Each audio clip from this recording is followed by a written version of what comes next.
All right. I'll go to, oh, can I go to share screen on my side? Oh yeah, let me make you a That's cool. host. Yeah. Thank you.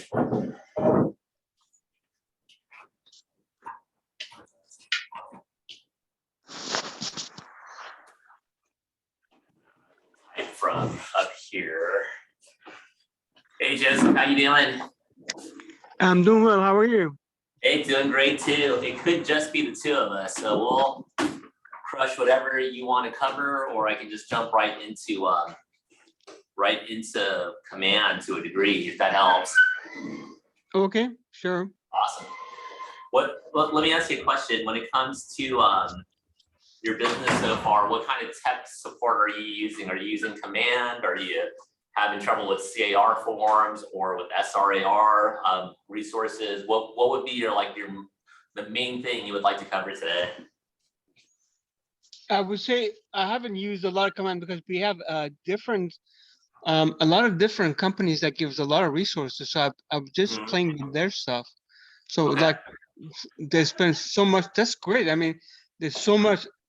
For you to be expert, not only you have to spend a lot of time figuring things out.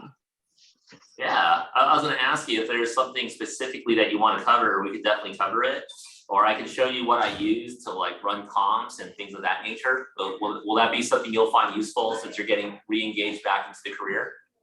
I think that would be good to do a CMA. That would be great. Awesome. Do you see the screen right now? You'll see Google Calendar, launch meeting, KW command. You see all that stuff? Yes. Awesome. Okay, cool. So let me disregard all this stuff here.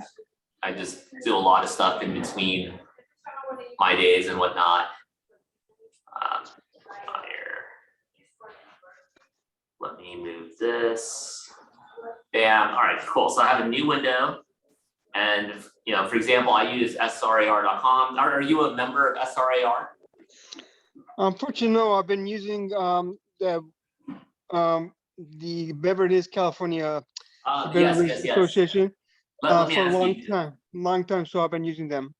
Got it. I think there's a good chance that our resources are about the same. Like I'm going to log in right now.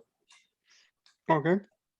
And then you tell me if you have like RPR, which you probably do. It seems to be like a pretty standard resource for all of us.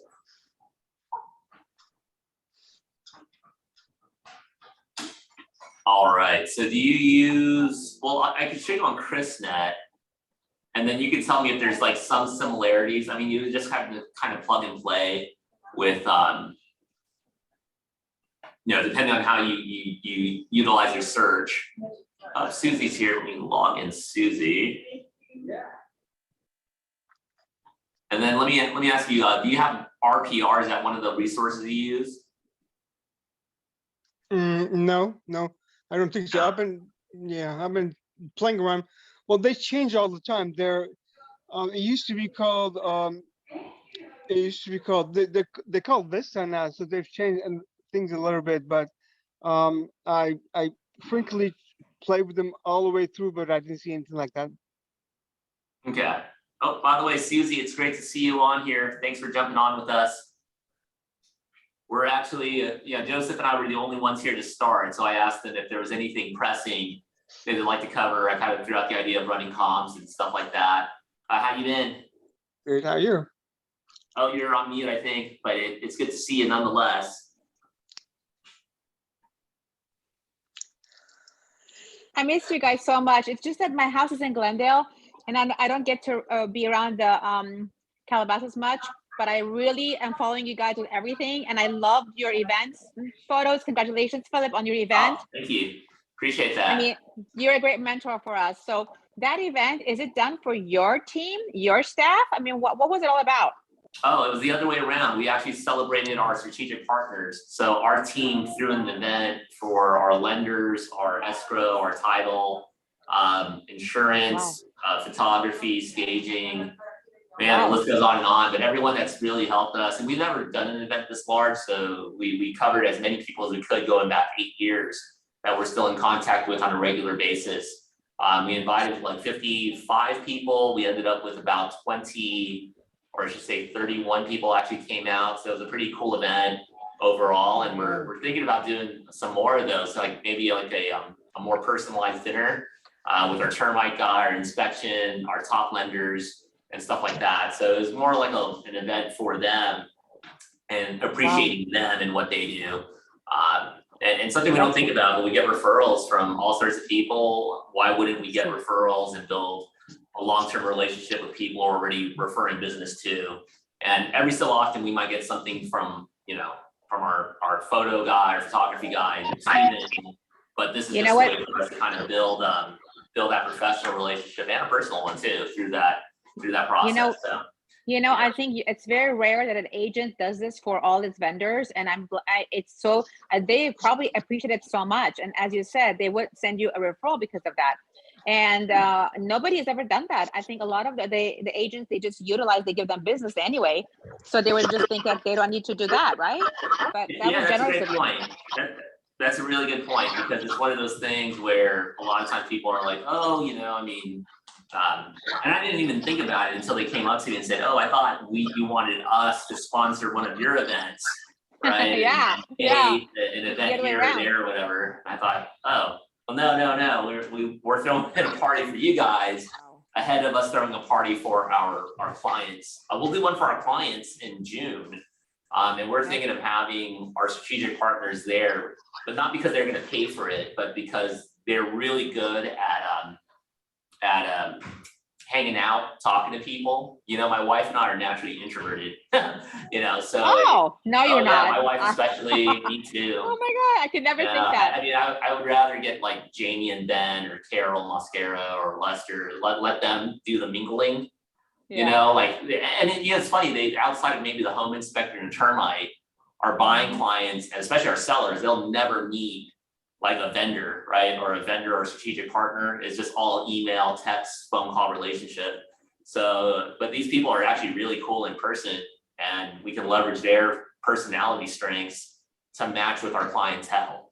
Like their backgrounds are super cool. They have fascinating stories, and I feel like if you get them in a room with that group of people, man, you can make some real magic happen or whatnot. So to me, I appreciate that more than saying, hey, come and donate $200. Like instead of the $200, I'd rather have them at an event for 4 hours and mingle with the people, right? And have fun with the folks, as opposed to, hey, let's get some money out of this. That's I think amazing. their time is more, their time for 4 hours is more valuable than $200 to cover sodas. Sure.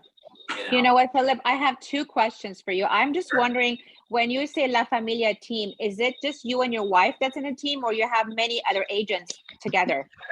Yeah, it's actually a group of us. So it's not just, and then La Familia isn't just me and my wife, Monica. We have our assistant, our virtual assistant, our in-person assistant, 2 showing agents who are also realtors themselves. So we've kind of expanded it from a real estate business standpoint to incorporate that. And then from a partnership standpoint, we include that to be 3-pronged. There's ourselves, right? The physical team of operations director, realtor, showing agent, owner. And then we have like our strategic partner side, which are the people who handle termite, title, lending, appraisal, the myriad of different things that we don't do. And then the other end, we figure clients. Our clients are gigantic support in that, right? Because without the clients, there is no business. There is no reason to have a strategic partnership with people if we don't have clients to actually help. So that falls on me and how we lead generate and how we build those relationships on both ends. But the idea is all of us here to serve the clients. And then the clients, a lot of our referrals are from past clients, are from people that we've helped but haven't done a real estate deal with, right? So I'll refer people who get refinances done on this side of the spectrum, and we never sell a house. We never help them buy a house because there's no need to buy a house. They just need an attorney to set up a trust. They need an attorney to go through divorce. They need a general contractor to add to their home. It doesn't necessarily mean that they're going to sell with us, but then they, naturally run into folks who need to buy, sell, invest in real estate. Sure. So those leads come our way, and then we filter it back to our strategic partners. And then That's amazing. the families end up getting help, that core group, that referral base, past client stories grow, and then we're able to continue, you know, continue our revenue to continue this business build out and go from there. Yeah. And again, the strategic partners are such a big role because there's so many things that we don't do. You know what I mean? Of course. Yeah. So in the meantime, while we work to that big purchase, that big sale, big listing type of thing, that's like the pinnacle. The very top of it is those two things: buy, sell, invest. In the meantime, our strategic partners help their insurance, help their trust needs, help all termite, all of that stuff until it's ready to hit the big aspect, which for most people, the purchase and sale will be the largest transaction of their lives outside of retiring. You know, that's and true. hopefully they save money for that too. You know, I'm so happy, and I want to congratulate you on this position that you were just offered at Calabasas, right? But what is it specifically that you're offered? I'm really, you know, not to glamorize, but I'm really the assistant of Stephanie. So it's kind of like you have Stephanie on one end, Andrew and the team on another. And so we get a lot of sign calls to do real estate, a lot of people inquiring about, hey, how does it work? I'm brand new. Or, hey, I've had my license for so many years, but I haven't sold any real estate, but I want to explore working with, you know, Keller Williams Calabasas. On average, whatever time that takes away from Stephanie is time taken away from bringing on producing agents from other companies, basically attracting those agents this way. So me coming in, I get to actually interview those newer agents, you know, whether on phone or on Zoom or in person, a combination of all three. And then I get to help onboard them into our office potentially, or recommend them out to other offices, or recommend them along their path. So stuff that I kind of enjoy doing anyway, now I get to do for the office. I know, it's wonderful. You're probably not in the mentorship program. I wish you were. Oh, I sort of am. I mean, people will interview with me every so often, and you know, I let them know kind of what my stance on it is. I'm not a big fan of it. I would rather we just teach you how to do contracts, and then you build a relationship with people, and then go get your deals. You know, I mean, that's great. So I guess we can contact you like in private if we have any questions. Yeah, totally. Yeah, I mean, a lot of it, when you think about it, like I'm going to show Joseph like how to run a quick CMA. And I told he's with Beverly Hills or Greater LA. But what I typically do is I'll jump onto ChrisNet, and then as that comes in, oh, that's my auto save. I'll go to search, and I'll do one for a listing that I already have. So I'm on search. Okay, thank you. So I'll just watch you. So I'm on search detail, guys, and your MLS maybe similar, maybe different. I think Susie, are you with SRAR, Southland Regional? Okay. Yeah. So this is about what you see. Joseph, does this look sort of familiar to what you use? A little bit. Hi, Susie. Okay. Cool. So it's going to be residential detail, right? We're here. I'll typically pull everything on the left-hand side that's coming soon. I don't think we've met, Joseph. Are you in the Calabasas office? Yes, I've been in real estate about 10 years, but I just joined Calabasas just beginning of the year. Nice to meet you, Susie. Thank you. I think I've seen you and your announcement when you came in the office. Great, welcome. Okay, well, nice to meet you too. Yeah, so I go coming soon, active under contract, pending, closed sale, and I stop there. I probably won't pull the expireds. Knowing it specifically that the house I'm going to do a CMA for is a condominium / townhome, I'll just pull up these two here. Then if it were a single family residence, I would just go here and put common interest none. If it's a PUD, you might, or planned unit development, you might want to add planned unit development or condominium.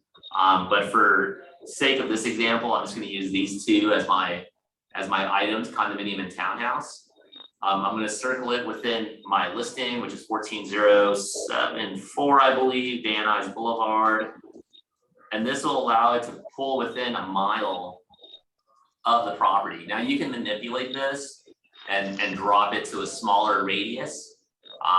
For this purpose, I'm going to use a mile as my marker. And there's 26 total here. Going to go and highlight, I'm not going to highlight anything there. I think I've got enough on this end. And I typically will use maps.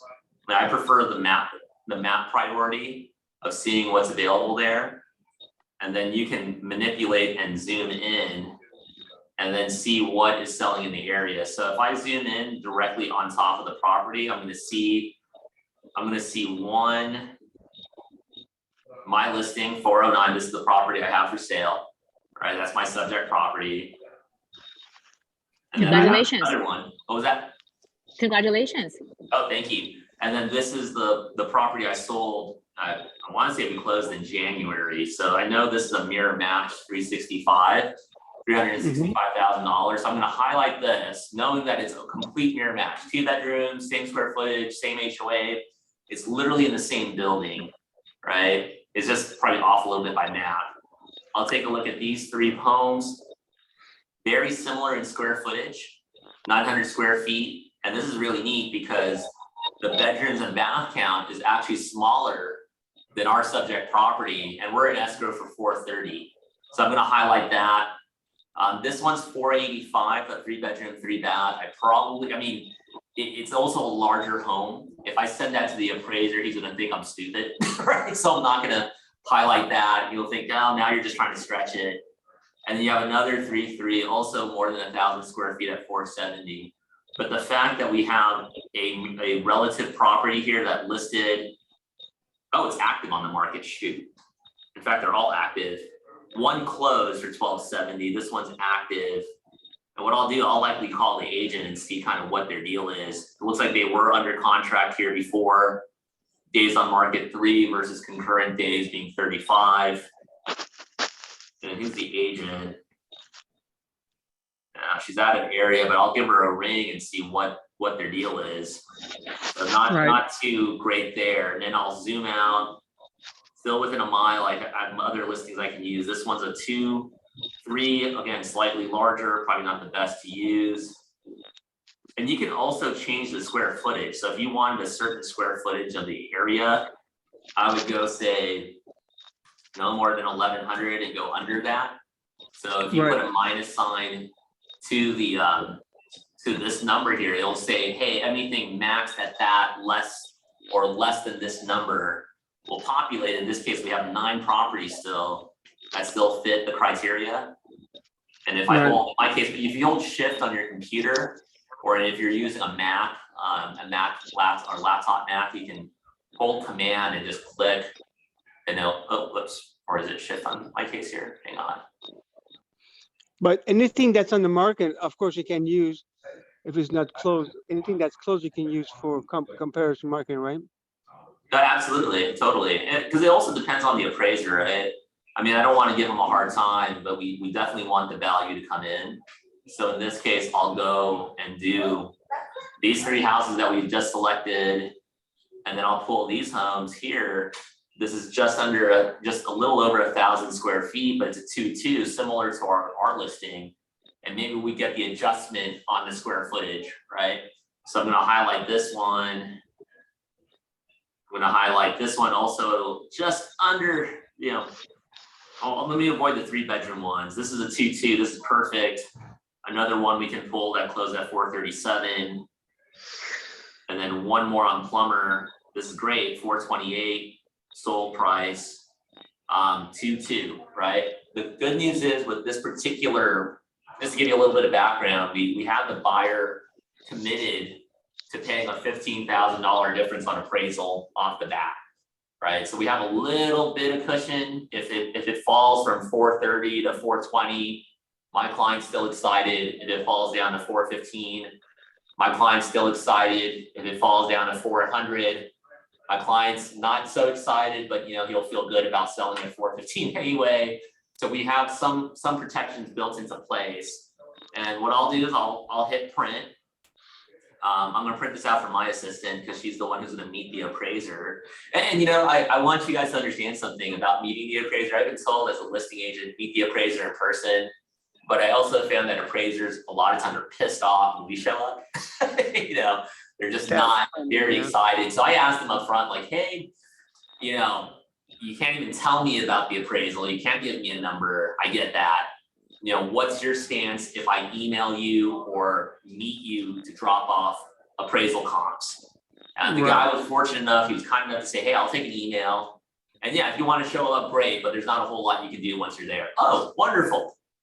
Do you mind if I send an assistant over in my place to meet you? She'll give you access to the property and you can take all the time you need to get everything done. Philip, that's fine. Awesome. So we get a little bit of a life, you know what I mean? Like, because this one happens to be on the weekend anyway, but between the three of us, and this is what I share with other agents, we don't have to be all things to all people, right? It's impossible. Right. Does that make sense? Yes. Awesome. So, so the more question, Philip. Oh, was that? Just a quick question. Do you normally do, how many comps do you do? What's the best thing to do as far as the number of comps? 2, 3? Well, in this case, you want a high and a low, right? If you're the appraiser, in order to justify an appraised value, I asked him, hey, what if you had nothing? What do you do then? And he had actually a pretty good answer. He said, well, as an appraiser, I can ultimately say, hey, we're going to do it this way or not this way. He has a lot of leeway in what to do. Let me just get this printed out real quickly. And did you go back to like 90 days, or how many days did you go back? I went back 180. I went back 6 months. Okay. And the reasons for that, hang on, let me just knock this out for my assistant because she's the one who's going to take this to him tomorrow. Okay, cool. Excited. You like saving paper. All right, cool. That's on its way. So normally they don't see this. They don't have a record of this. Well, sometimes they do and sometimes they don't. Like, for example, there's been a few appraisers, and I'm going to talk to my assistant about this, but I'm going to let her know, be aware of the appraisers who show up with Zillow printouts. Oh, Believe it or not, there's some appraisers who don't have access to MLS. And they depend on Zillow, Realtor.com. God bless them. Right. But for us, I mean, we truly, we actually we actually have data. Let's use it, right? Let me just save this to my computer. I put it. Hang on. All right. Let me just put here. Van Nuys Unit 3.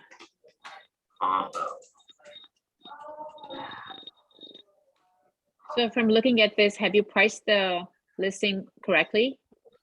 Well, that's a unique part about it. Like, there's the fact that we don't have any homes for sale, quite honestly, has really driven the price up. Like, my client who closed in January for 360, 365, big difference just 2 months later going on market and now selling for 430, right? Part of that is the lack of supply and the high demand, economics, right? So then we price it, I thought we priced it kind of high, right? But we priced it enough to where we got one offer. We were able to work that offer with appraisal protection. And here's another thing for you guys. The guy didn't even call me about negotiating price ahead of time. He wrote it for 430. And I was like, dude, Warren, awesome. I know, that's amazing. I said, in light of your offer, we were electing to only counter yours, but he never asked me if we had multiple offers. So. That's amazing. They liked it that much. Yeah, they were just kind of tired of being outbid, so they came in so darn strong that they kind of outbid themselves in a sense.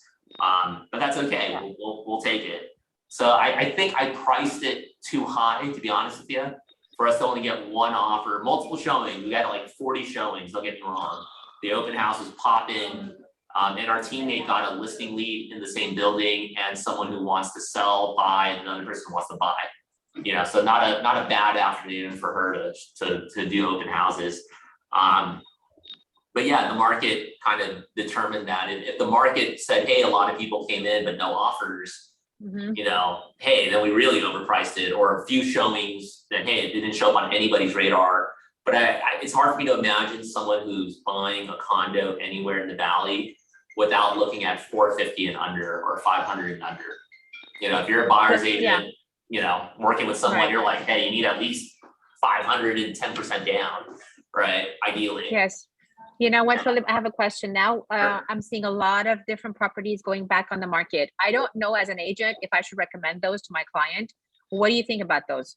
Oh, I love those. I absolutely love those. I call ahead of time and ask the agent, hey, if you don't mind me asking, why is it that, you know, your escrow canceled? Just so I can relate to my client. And it's usually financing, buyer got cold feet. The honest ones will tell you, hey, it didn't appraise, right? Didn't appraise for value, or hey, we have some challenges with home inspection. You know, I imagine we're gonna see more of those coming back because the interest rates, you know, you're literally in the middle of escrow and you go from 4.25 to 5. Yeah, what do you do? You know, seller wants the price and you can't deliver, right? Because you're priced out, your DTI just, you know, you're already on the border and now it's over that line. So you might have some people who come back because of that, right? But yeah. Yeah. So back on the market, will they bring down the price when it's back on the market, you think? I've seen a few, like there's one in Arleta out in this area here that my client wrote an offer on twice. And the first time we wrote an offer, we were seriously outbid. We offered $775 and the winning offer was $800. Okay. It came back on market and I know the realtor and I said, well, you know, my client's interest rate's gone up. I think now he can only offer $750. And he was like, bro, we'll take it. So we wrote an offer for $750 and we were still beat because the next offer was like willing to do a non-contingent, you know, whatever. We're like, okay, do what you need to do. And now that they're in the deal, the buyer wants to reduce the price because of some stuff they found on the home inspection. So I asked him, what's on the home inspection? He's like, bro, it's termite and, you know, stuff that you would normally just kind of chalk away. They want cosmetic work. Like, okay. So I let my client know and say, hey, if they cancel after this weekend and they really can't hit that impasse, like, look, let's keep $750, give them what they want. Let's see how bad the work is once we get our guys in there to take a look. And maybe we get the termite, but the stuff that they're disclosing to us, you know, do you think you can live with some cosmetic damage? He's like, as long as it's not too bad, Philip, awesome. You know, so we're obviously negotiating. And I happen to know him. He's also at the KW Studio City office. In Small World, we were at the same Keller Williams and Porter Ranch 6-7 years ago. So we have an okay relationship. That's wonderful. Yeah, but that networking helps, you know, I mean, it helps to know people and for people to know us, you know. You know, also I have one other question, Philip, just sorry to take your time, but this is amazing because I'm like absorbing all your brain. You know, I have a listing right now for a lease for 10 units. And this like a month ago, one of the potential tenants did apply and she's a nurse. She has an income of $19,000 a month. She's a traveling nurse. They're doing very well. So, but her FICO, they're doing amazing. So her FICO score is in the high 500s, 595, 600. I mean, I don't remember 595. I think at the moment, or 600. So I don't know. I mean, as far as I have to guide the landlord. Of course, I've asked around to make sure that the credit score has to be high, right? But if her income is quite strong, I mean, would you consider her? I would. I mean, I would take a look at, you know, if you go through Rent Spree and they run the credit, they have a history. Yeah, find out maybe she co-signed for somebody and somebody just stopped making car payments, you know, and give her a ring like, hey, I noticed you make tremendous income. My client's concern is the FICO score, right? We'd love for you to be locked in for a year. His concern is that the FICO score is relatively lower. Is there some sort of explanation for it? She may or may not have one, you know, but if she does have one, you can match it up with a credit report and see, oh, you know what, she did co-sign for somebody and, you know, the last 12 payments are a miss until it got written off in collection. So it should show on the Rent Spree, right? It should show on the Rent Spree. Yeah, I have to look into that because she has one delinquency or whatever you call it, like collection. She has one collection only. I don't know if that's good. And that could be the one that just brings the score down. Back when I would have friends who would get Sprint accounts, and oh my Lord, the moment you didn't pay a Sprint bill, they threw your butt into collection, and your credit score just would plummet. It was either Sprint or Yes. T-Mobile, one of those two, but they were notorious for killing your credit for a See, missed the cell small payment. things. You're right about that. But her income is strong, so I think it should be okay. Thank you. Yeah, and if you have like a top 3 and she's number 4, then maybe you don't have to explore that deep. But if she is like a top candidate, and I don't know, let's say the rent's $4,000, yeah, income beats out FICO. Like someone makes 6, and their FICO scores 800, but rent's like half of their income. You know, I don't know. I wish it was 4,000. It's 6,750. The rent is 6,750. Oh, that Brand- was the one you posted. I remember that one, right? Yeah, and this lady applied. It's so funny how we have to keep doors open because she applied and then she changed her mind, and then now she's coming back. She's saying we're 100% sure we want it. I always keep the doors open, the communication going, right? And I really think she'd be like an awesome buyer client down the road. I mean, I would imagine, you know, Yeah, that I am much converting. money. I know I'm converting a lot of my lease clients to buyers. So Dude, that's my aim, because lease is just no money. There's nothing. It's just a lot of work, man. But it's okay. It's You're just telling me, my first. you're telling me it's a lot. It's a lot. I just referred it to my assistant, you know, and it kind of helps offset some of her her salary. But you know, even then, Yeah. it's a lot of it's time consuming. But sure. for a first agent like me, it's really good experience because I got to do all of the MLS, the MLS details. I mean, the postings on MLS as a listing. Right. Just everything's the same. Everything's the same. Even the car forms, even rent spree. I mean, that was amazing. I went through all that by myself. So I Dude, kind of that's feel that, awesome. yeah, it gives you a good, whatever it is, we're just juggling the ball, just like Sirhan says, Sirhan's book. It's just, you have to juggle everything at the same time. That's it. Yeah. Yeah. And then you kind of find your pace and speed. Like once you kind of get a routine going, that's huge. By the way, I brought this up by accident, but once we're done, like I have my 6 comps. I've got, this is what the PDF looks like. It'll start with an active listing. It goes pending. And I have then a question. So, oh yeah, just go ahead. I have a question. Well, before joining Keller Williams, I had a client that I had to write 15 offers because everything I wrote were just amazing. People were going to 50 or 100,000 over the asking price. It's amazing. One of the situation was when I wrote the offer, I told the agents, what if the house doesn't appraise for that money? Well, she wrote in the counter offer, if the house doesn't appraise, you are liable for the difference. How do you work that? Do you counter if you only have one offer? In this case, you have one offer, but if you have a case you have multiple offers, you counter them if it doesn't if the house doesn't appraise for that value, are they able to come up with a difference? And how would their financing work if there are 3%, or you want to make sure they're at least more than 3%? Got it. Are you representing the buyer or the seller? No, I was representing the buyer last time I wrote these offers. Oh, awesome. Yeah. So I'm usually always above and transparent with the other agents. So I'll let them know, like, okay, counter us with that, send it in writing, whether it's a multiple counter or an individual seller counter offer.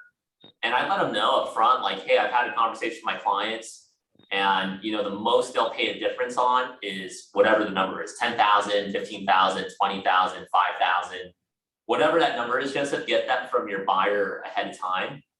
And then, make that your counter. Like, hey, buyer will pay the difference, a maximum of 10 grand, 5,000, 15,000, 20,000, whatever that number is. But have that conversation with them up front. Like, for example, you showed Adon some homes, right? Going into those showings, he knew that everybody and their mother was paying the difference on appraisal, or at least they were being countered that way. So, but, I already told him going into it, like, hey, brother, you're going to need to commit to a number so that we're not just stuck with a VA appraisal. We're not the most sexiest offer on the table, 0 down, not even 3%, let alone not even 3% in escrow's EMD.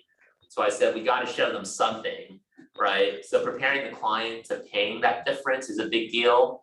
But that's how I would counter it out. And believe it or not, we've had offers accepted with a very low difference on appraisal, right? We had one recently that was accepted on a $5,000 difference, and appraisal dropped from 725 to 650, right? And the seller still sold it to us. Okay, great. Yeah. One of the experience I had, this was maybe going back maybe a year ago, because whenever we wrote offers, and I mean, it was amazing. We never wrote anything below what they were asking for. We go maybe ten or $20,000 over asking price.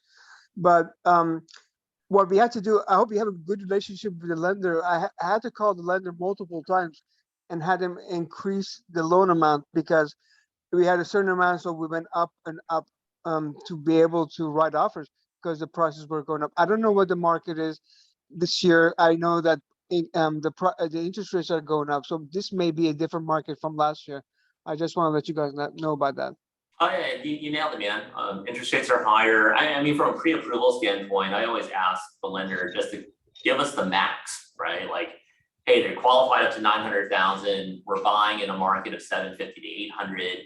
I'm already telling the agent, like, hey, we're just being super transparent. They can afford nearly $1 million home, but obviously don't want to spend $1 million. So they're going to focus here. Here's their reserves. Here's their FICO score. You know, we're willing to play ball. It just has to be reasonable, is what I usually tell the agents on the other side. And another way to kind of feel them out is ask them whether they're at the open house where you're showing it, or if they're on the phone with you, or if you need to text them, and find out, hey, Susie, you know what? I just showed your home over on 14066 Van Nuys Boulevard. Awesome. They absolutely love it. You know, aside from price, what terms can we put in our offer that'll make it stand out ahead above the rest? Right. And then Susie can tell me, well, you know, they need to buy another house. So if you can put an SIP in there, awesome. And if she's kind of like hesitant, I'll say, well, what about a close of escrow? Would it help if we gave a certain number of days free before we kicked in, like a rent back situation? And she says, oh yeah, you know what, that'll help. That'll help a lot. Well, how many days over under do you feel is a good fit? And maybe I can get it free for you, right? So again, we might not be the highest offer going in, but if she knows, like, hey, Philip's gonna make this easier for my clients, we'll find a way to make it work. Okay, so the best is just of your conversation, your point is telling me, take away the negotiation from just the price and try to focus on something else. Maybe it's time, maybe is negotiating something else, and give them what they want and not go on the price. Maybe they won't even worry about you not being a little bit over that. Okay, that makes sense. Because everyone's asking about price. Very few realtors are asking, like, hey, who would you like me to put down as title and escrow? Like, I want to make it so easy for you, Susie, that you may only have to counter me on some minor things. Or if it's a matter of price, I'll make it even easier for you, right? But in the meantime, if I can have those details, I almost promise you, Susie, I'll be one of those offers. You only have to counter me on price at best, unless you get it to me. And we usually have a good laugh about that. But we want to give them the idea, which is true, that, hey, we're going to be super easy to work with. The lenders I work with don't necessarily, they won't call in the weekend, because I don't ask them to do that. But hey, I might start them on a group text with the lender. I mean, if it's really like an all-in type of house, I'll let them know, hey, I'm going to start a group text with our lender. Feel free to pick their brain. They might not get to you right away, but hey, we can get some communication going. But that's pretty rare right now. I mean, most agents are actually spilling the beans to me, and they'll just tell me, like, hey, Philip, aside from that, you need to come up 200,000 or 100,000 more, 50,000 more to even be in the running. Like, oh, well, holy cow, Joseph, that's awesome. I wish you good luck. We'll submit an offer, but we're not going to be able to match that price, right? Oh, let me tell you this experience. I had a lease system. Doctor called me. I wanted buy this condo, and I forget what it was, but the house was listed for $1 million, and she was excited. I mean, the house was listed less than a week. I told them, okay, I have to call, make sure the property is available to be able to see it, and they said they already got a cash offer for 200,000 over asking price, 1.2 million. I think that I was knocked. I can't believe somebody would go $200,000 on a condo. That was amazing. Yeah, it's pretty wild. I mean, look, if someone's telling me that and it's too good to be true, I just say, hey man, congratulations. Just to satisfy my client, we're still gonna shoot over an offer. feel free to reply to it at least. You don't have to formally, but at least on an email, just say that you received it, and it'll satisfy my clients. That's my way of calling their bluff, right? That's a good point. That's a good point. Yeah. So just kind of call the elephant in the room and take it away from them is really the best way to kind of go about that. Aside from that, I mean, I think the biggest aha in working with them is just the communication aspect. Now there's some who won't give you anything, that's fine too. At that point, running a CMA like this may help where you do some comps on the property. So Susie's point about pricing, and I'll pull up something like an RPR. An RPR will tend to give you a pretty good comp right on the spot. This was 14,074, and I think it was unit 3. Unit 3, let's see if it doesn't come up. Let me see what comes up here. Oh, it's not all of them. Oh, you know what? I guess I can find listing ID. Let me just get that real quickly, guys. Sorry, I don't know my own listing ID off of memory, but I can do this. This is the listing ID. Command C. Jump in here.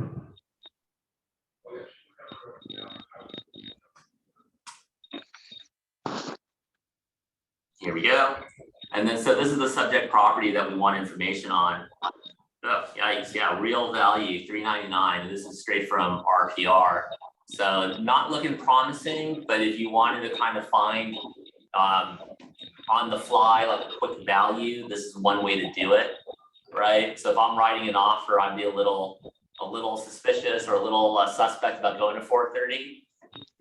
Maybe I go to 415 if I were the buyer's agent, my client still would have taken it. To be honest with you, he would have taken that offer in a heartbeat still. So sometimes this helps kind of create a buffer, but then again, to your point, Joseph and Susie's, the market is really set by the buyers. What are they willing to pay? It's not about desperation, but what's available. And if they've got the means and they've got the motivation, they'll pay it, waive appraisal, and now that's the new set market, right? When that listing closes and it closed $100,000 in the last one, well, that's kind of the new market of the area. Right, but the listing agents have an expectation that if they price it lower than what they think they should list it at, the house is going to go over asking price. It's just like expectation. Everything is going to go over asking price. Yeah, that could certainly happen. I mean, no doubt about it. Again, it's unfortunate for those who are buying on a limited budget. I don't know if you guys were here or on Zoom for the Tuesday sales meeting with Kevin Thomas. And he was breaking down kind of like the sales or the stats. And his biggest thing was like, hey, as interest rates creep up, prices won't drop, but they'll flatten out. And in the best case scenario, if you get like 2 quarters, let's say we're about to finish Q1. So let's say Q2, Q3, April through September, you kind of see this in terms of price. Then now you're kind of in a flattened price range, which is good for us. That helps our VA buyers, our FHA buyers, our relatively limited out-of-pocket buyers get a pretty good deal, right? And it makes it even easier for appraisers to appraise property at that point. Because now if you have like a standard set of sales happening without a spike, now their job's a little bit easier. Our job as buyers, it might not necessarily be a buyer's market, but hey, we can have a decent negotiation and a decent feel-good win for our clients and go from there. So yes, I agree with that. As far as the market slowing down, it's probably going to take another 6 months to a year, right? Because there's not much inventory out there. Yeah, I mean, when you look at it as a whole, I mean, right now our absorption rate is pretty fast. I mean, if we stopped listing homes today, we would absorb the whole inventory in 2 months at the same pace. Now you have your outliers, you have your homes that are super overpriced, luxury homes even that are just not going to move right away. They move at a different pace. And then on the other end, you have homes that just can't be moved because of title issues or whatever, and they're just stuck in limbo. But when you look at like, quote unquote, what's affordable, those are gone. Like you get a home in, I don't know, Glendale for $800, it's gone yesterday. Right? I know, I'm in Glendale, I know.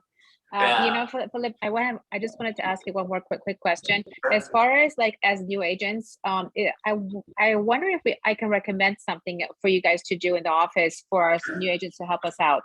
Mhm. Like, in this process was where I had to go from using the MLS to list my listing, and then the entire process. I wish you would have like a course of you would do from A to Z, from like listing to the MLS to doing those rent free in my situation, or just if it was not rent free, doing the purchase agreement entirely. I know that Rich has gone over it many times, not just in detail, just like the process, like from there moving on to counter offers, how you would do another counter offer. I mean, just like step by step. And then of course escrow, that's not going to be us. I mean, I'm going to give it to a TC, but that's too much detail. Or maybe you can give us the highlights of what we need to know as being part of the escrow process as agents, because I've never done it. And then due to the opportunities where we have to upload everything to the opportunities. See, that's the thing I spoke to Mina about in person, one-on-one, because I was never trained in the office. So Right. if you know what I mean, if somebody could just go through all that process, because I was speaking to another agent, she's new. She says, Susie, I don't know, I don't even know myself how to do it. So I think a lot of new agents are suffering through this process. So is there any way you can just go through the entire process like in one session? We would feel so comfortable, and give us your advice of what's the tricks and what's best to do. 100%. So the answer is yes. What we can do instead of command, like I'm using Command Party for whatever you guys need, right? Like seriously, if we're not using Command, let's just focus on what we are using, right? Like Joseph's thing is, hey, how do we get comps? And awesome, let's focus on that. Let's use the hour productively. Okay. You know? Okay, cool. So I'm down. I'm looking at the calendar right now, and I'll double check with Andrew because I'm supposed to be the first and third Friday of the month. Obviously, I'm doing it today. And next week is the Michael Lewis Marketing Suite. I'll talk to let me talk to Stephanie or Andrew about being on the calendar for that specific class.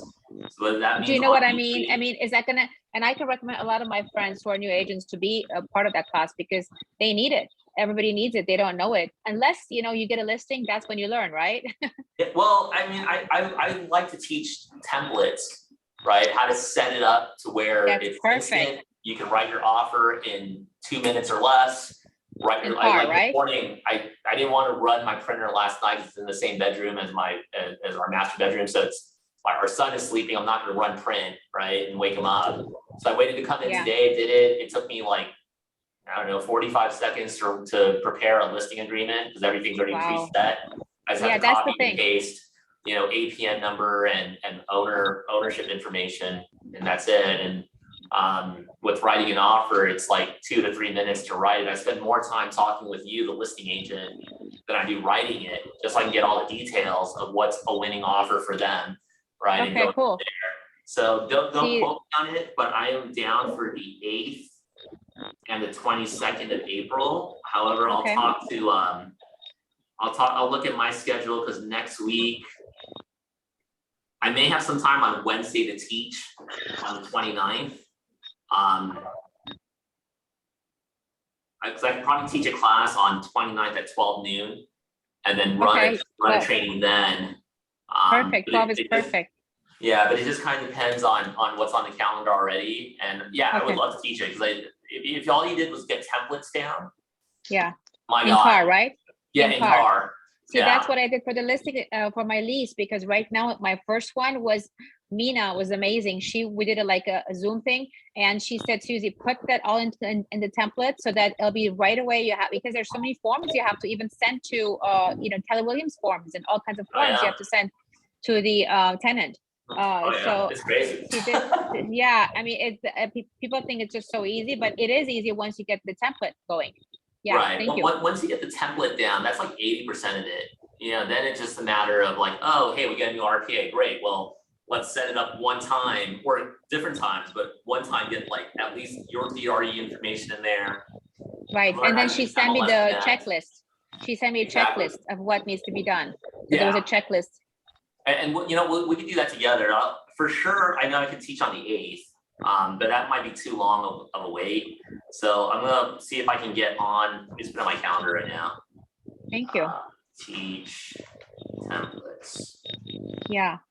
So And when then is let me that? send an email to them. You will confirm it with us later. Well, I'll confirm through the office of how we can get on the calendar. In fact, let me ask somebody right now. I'll ask Andrew, and then he'll probably just send an email update or something. But for you guys, check, just save the time for March 29th at 12 noon. Okay. It will be on Zoom, and I'll see if I can just go ahead and teach that off the bat. So I saved it on my calendar. Here, let me show you. Mhm. Awesome. March 29th, 12 noon. Thank you. Oh, for sure. Or actually, oh, what, wrong calendar, wrong Zoom profile. Philip. Yeah, So this I'm will be here. any listing, right? This will be any listing where we do a lease and Well, I suck at leases. You know, to be honest with you, I've just learned to refer them out, but I can set up a buyer template and a listing template. Yeah, So okay, perfect. you can just have the basics ready to go.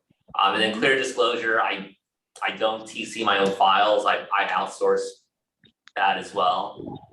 But I can get you kind of like how to, at least at a minimum, write a solid offer quickly, and then how to like have your listing ready to go. So if someone says, "Hey, Susie, I'm ready to sell my condo or my house," awesome, I'll meet you at Starbucks. Let's go. Or, hey, let me just send you this for DocuSign, and off you go. And then we're gonna have our little tips and tricks on like what's preset, what's adjustable, you know, all that fun stuff. Oh, it's on mute. Oh, you're on mute, Susie.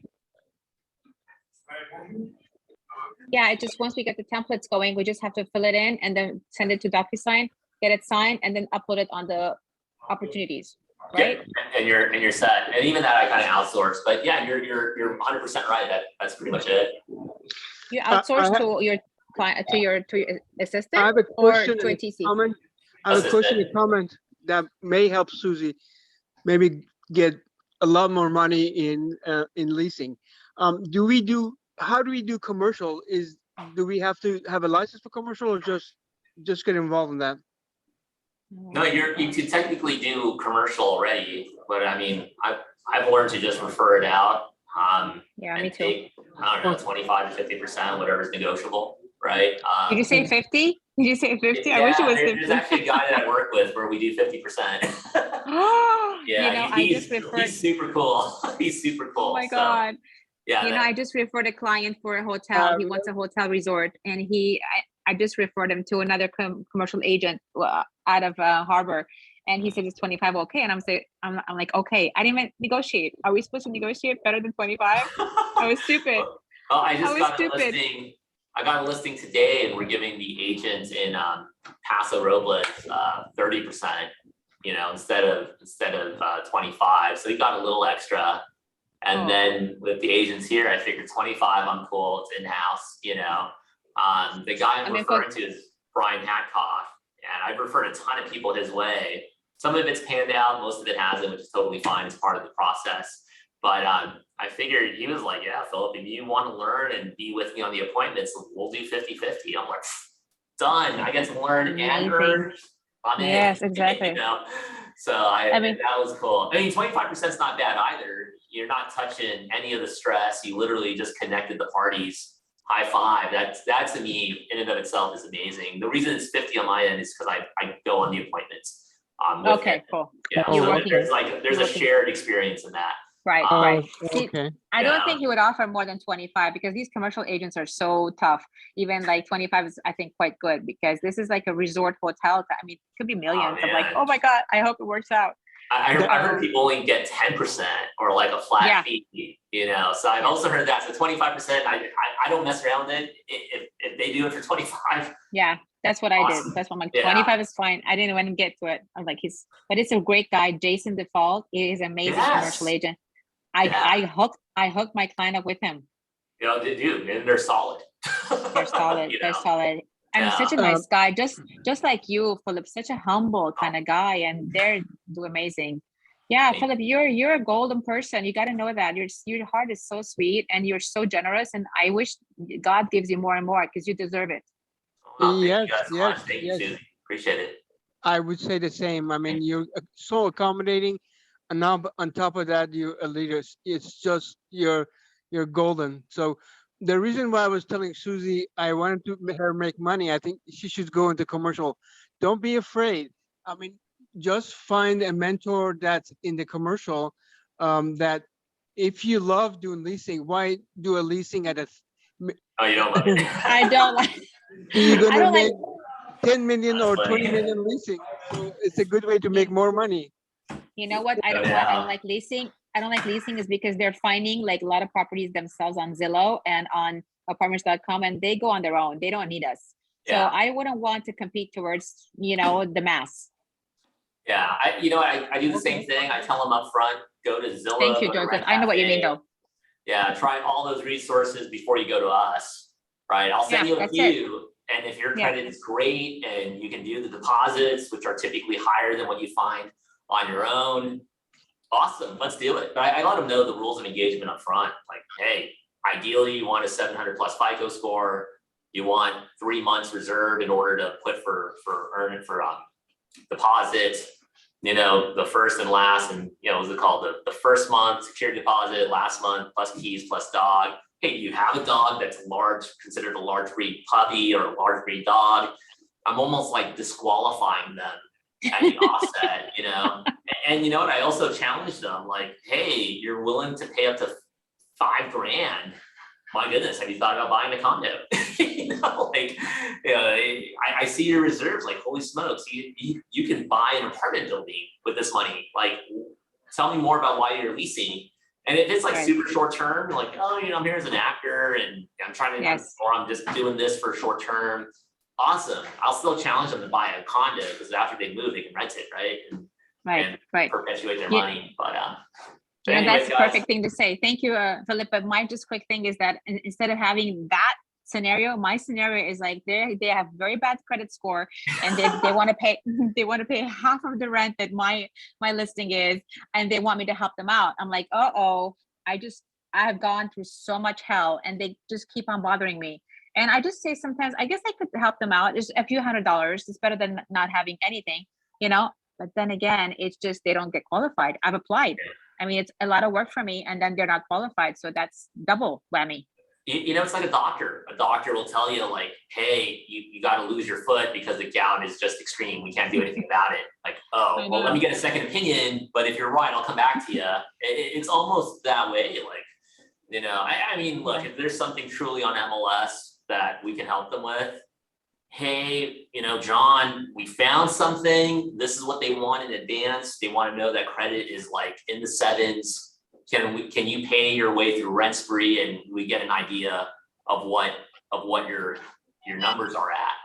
And if they have a fighter's chance, I'll give it a go. But I'm not going to show them the property first. I'm going to call in advance and say, hey, Susie, I know you're a leasing agent. How are things? You must be getting a ton of calls in this place. Yes, no, indifferent. And then I find out what your landlord is looking for in a file.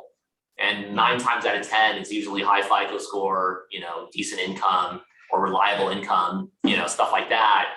And if my client is not a match, then not a match. I might ask you and say, well, they can't do 4,000, but they can do 3,500. Is that something your client's willing to entertain? Their credit's great, income is solid. The cap for them is 3,500. Would you even entertain it? If you tell me no way, I've got 10 offers or 10 applications, awesome. I'm going to save time and tell them. And if they don't believe me, then I'm probably not the best fit for them. Yeah, it's so true. Yeah. And you know what, Philip, just to wrap up things, I can't believe I'm so shocked. Just as hot and as crazy the market is for buying, it's just as crazy for rental. They're giving multiple offers and they're outbidding and they're doing over asking. So we had a client who was very qualified, $5,500 house, because he couldn't come to me because he had a big pet and my landlord did not want a big dog.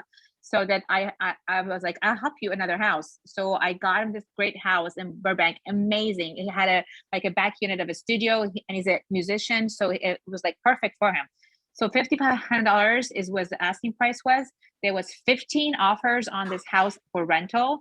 And then my client was asked to go over asking. He went up to $6,000 and he still did not get it. Wow. Oh my God. Insane. Oh my God. That's This crazy. is in That's Burbank. crazy. This is on Clint Street. It was an amazing house. It was all renovated.